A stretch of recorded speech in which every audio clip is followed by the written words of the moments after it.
Trinity का concept कोई नया कंसेप्ट नहीं और ना ही नए नियम का। गॉड में एक से ज्यादा व्यक्तित्व है, इसका पुराने नियम में भी प्रूफ है। मगर जब हम नए नियम के चश्मे से पुराने नियम को पढ़ते हैं तब हमें गॉड के उस प्लूरल फॉर्म में पिता, पुत्र और पवित्र आत्मा का कॉम्बिनेशन है ये क्लियर होता है। एक गॉड का 3 व्यक्तित्व। इसे समझने के लिए मैं प्रभु के दास नबील कुरैशी का एक पॉइंट उधार लेना चाहती हूँ, जिससे बीइंग और पर्सन, जीव और व्यक्ति का रियल मतलब आप आसानी से समझ पाएंगे। सुनिए, कोई मुझसे पूछे कि तुम क्या हो, तो जवाब है मैं एक मनुष्य हूँ, ह्यूमन बीइंग। ये मेरा बीइंग है, मैं एक जीव हूँ जिसे मनुष्य कहते हैं।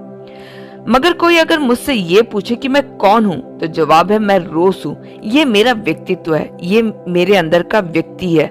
मेरा सोच, मेरा अचीवमेंट, मेरा इमोशन, मेरा नेगेटिव, मेरा पॉजिटिव मुझे मैं बनाता है।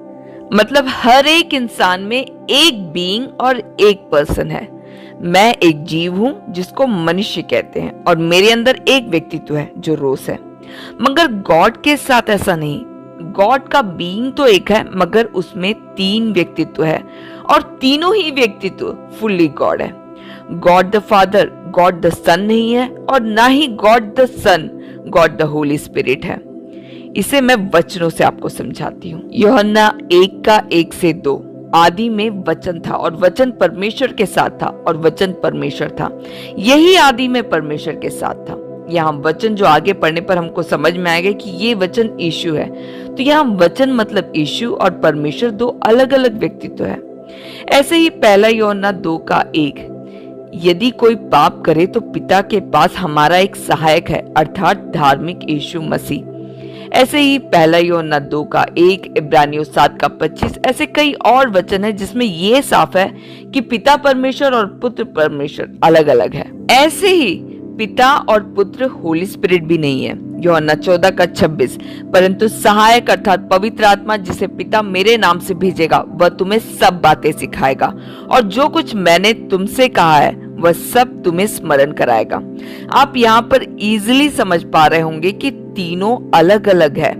कुछ लोगों को लगता है कि होली स्पिरिट सिर्फ एक शक्ति है, एक पावर, एक फोर्स है। मगर नए नियम में यह साफ है कि वो सिर्फ एक पावर, एक फोर्स नहीं, एक व्यक्ति है। यूहन्ना 14:26 में होली स्पिरिट को बातें सिखाते हुए आप पाएंगे। रोमियो 8:26-27 में हमारे लिए इंटरसीड करते हुए, प्रार्थना करते हुए आप देख पाएंगे। यूहन्ना 15:26, रोमियो 8:16 गवाह के रूप में। 1 कुरिन्थियों 2:10 में परमेश्वर की गुड़ बातों को जांचने वाला। 1 कुरिन्थियों 12:11 में किसी को कुछ गिफ्ट और दूसरों को दूसरा वरदान देते हुए। इफिसियों 4:30 में क्रिश्चियंस के सिनफुल लाइफ से शोकित होते हुए आप देख पाएंगे। तो यहाँ पर आप इन बातों से सहमत हो ही जाओगे कि होली स्पिरिट सिर्फ एक शक्ति बस नहीं, एक व्यक्तित्व है जिसका अपना एक रोल है। तो अगर हम ये कहें कि 3 गॉड है तो ये गलत कैसे? ये गलत होगा क्योंकि वचन में ये साफ है कि परमेश्वर सिर्फ एक ही है। There is one and only one God। Trinity के 3 व्यक्तित्व का पर्पस, उनका एसेंस, उनका सार, सारांश, गुण सब एक ही है। दूसरे शब्दों में कहूं तो God is only one being. पुराने नियम का एक वचन जिसे सब यहूदी बार बार दोहराते हैं वो ये है व्यवस्था विवरण 6:4-5। हे इज़राइल सुन, यहोवा हमारा परमेश्वर है, यहोवा एक ही है। तू अपने परमेश्वर यहोवा से अपने सारे मन, अपने सारे जीव और सारी शक्ति के साथ प्रेम रखना।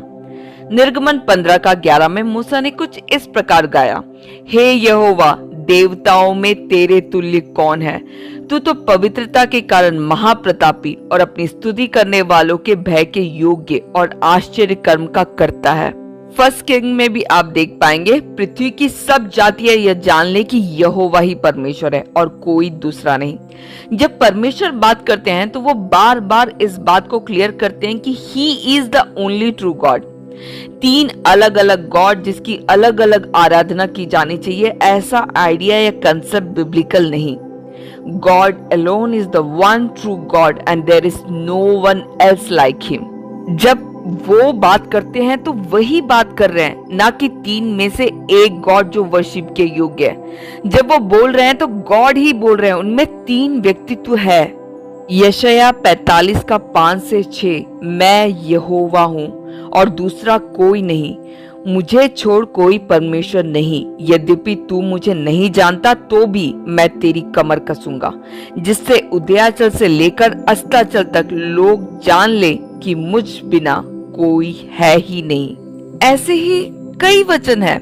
अब नए नियम की बात करें तो आप वहां पर भी वन गॉड का कंसेप्ट देख पाएंगे। पहले तिमोथी 2 का 5, रोमियो 3 का 3, पहला कुरिन्थियों 8 का 6, याकूब 2 का 19, सभी इसी बात को बताते हैं कि there is only one God.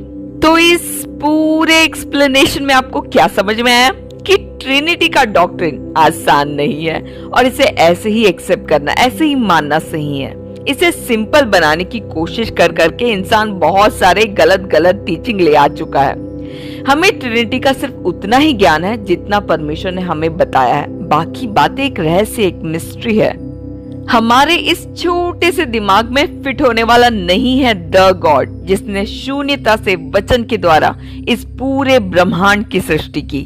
Christians को ये प्रूफ करना ज्यादा इजी होता कि 3 गॉड है, ऐसा एक्सेप्ट कर लेते तो कोई ज्यादा बात ही नहीं थी।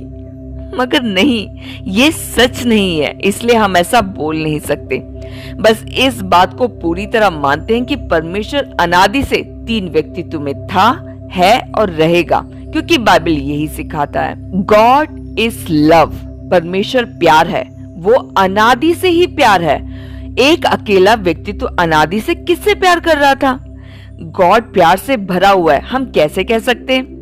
हम इसलिए कह सकते हैं क्योंकि गॉड के तीनों व्यक्तित्व में हम एक दूसरे के प्रति प्यार, समर्पण, इंटीमेसी देख पाते हैं। बात सिर्फ इतना है कि हम एक जीव, एक बीइंग और एक पर्सन, एक व्यक्ति है, मगर गॉड एक जीव और 3 पर्सन है, 3 व्यक्तित्व है। आप इसमें से एक व्यक्तित्व को बस गॉड और बाकी 2 गॉड नहीं है बोलोगे तो आप गलत हो जाओगे। सिर्फ यीशु ही को हम मानेंगे बोलोगे तो आप क्रिश्चियन नहीं हो। सिर्फ परमेश्वर पिता यहोवा को बस मानोगे, जीसस को नहीं, तो आप तक सैल्वेशन पहुंचेगा ही नहीं। जीसस को जिस दिन आपने गॉड नहीं सिर्फ इंसान के रूप में देखा तो आप गिर गए, क्योंकि कोई भी इंसान में ऐसा कोई पावर नहीं है कि वो पूरे मानव जाति का पाप खुद में समाकर मौत को खुद अपना ले और तीसरे दिन जी उठे। पवित्र रूह सिर्फ एक शक्ति है, गॉड नहीं। वो अब नहीं है, हमें नहीं चाहिए। ऐसा अगर आपने सोचा तो आप खतरे के लाइन में हैं, क्योंकि पवित्र रूह के बिना आप क्रिश्चियन बन ही नहीं सकते। ट्रिनिटी का कंसेप्ट कॉम्प्लिकेटेड है। 3 व्यक्तित्व का एक कहलाना हम इंसानों की भाषा में समझना समझाना मुश्किल है, मगर ऊपर वाले ने इसे हमारे सामने मिस्ट्री ही रखना सही समझा, तो इसे ऐसे ही एक्सेप्ट करें। हमारे मोक्ष का रास्ता हमें समझा कर दिया, वो हमारे लिए अभी के लिए काफी है। बाकी बातें उनके पास पहुंचकर सीख ही लेंगे। ये मिस्ट्री उस दिन सॉल्व हो ही जाएगी। अगर गॉड इंसान के जैसा ही है तो वो गॉड नहीं कहला सकता। वो हमसे अलग, हमसे ज्यादा बुद्धिमान, शक्तिमान, आश्चर्य कर्म का कर्ता, सब बातों का चलाने वाला, जानने वाला होने की वजह से हमें गॉड की जरूरत है। आप परमेश्वर के ज्ञान को देखिए। मेरी माँ के गर्भ में आने से पहले वो मुझे मेरे नाम से पुकारता है। आप सोच सकते हैं गॉड क्या है। वचन कहता है वो तारों को गिनता और उसमें से एक एक का नाम रखता है। वो गॉड जो समुद्र की सीमा निर्धारित करता है, वो गॉड जो महासागर को चुल्लू से मापता है और बित्ते से आकाश को, जिसने पृथ्वी की मिट्टी को नपुओं से भरा, पहाड़ को तराजू में, पहाड़ियों को कांटे में तौला। ऐसे गॉड को कैसे हम साधारण इंसान पूरी तरह समझ सकते हैं? और यही इस बात की ब्यूटी भी है। इसे समझकर ही भजन 8 के 3 का लेखक कुछ ऐसा कहता है, जब मैं देखता हूँ तेरे आकाश को जो तेरा हस्तशिल्प है, चंद्रमा एवं नक्षत्रों को जिन्हें तूने स्थापित किया है, तब मनुष्य क्या है कि तू उसका स्मरण रखे, मानव पुत्र क्या है कि तू उसकी सुधि ले।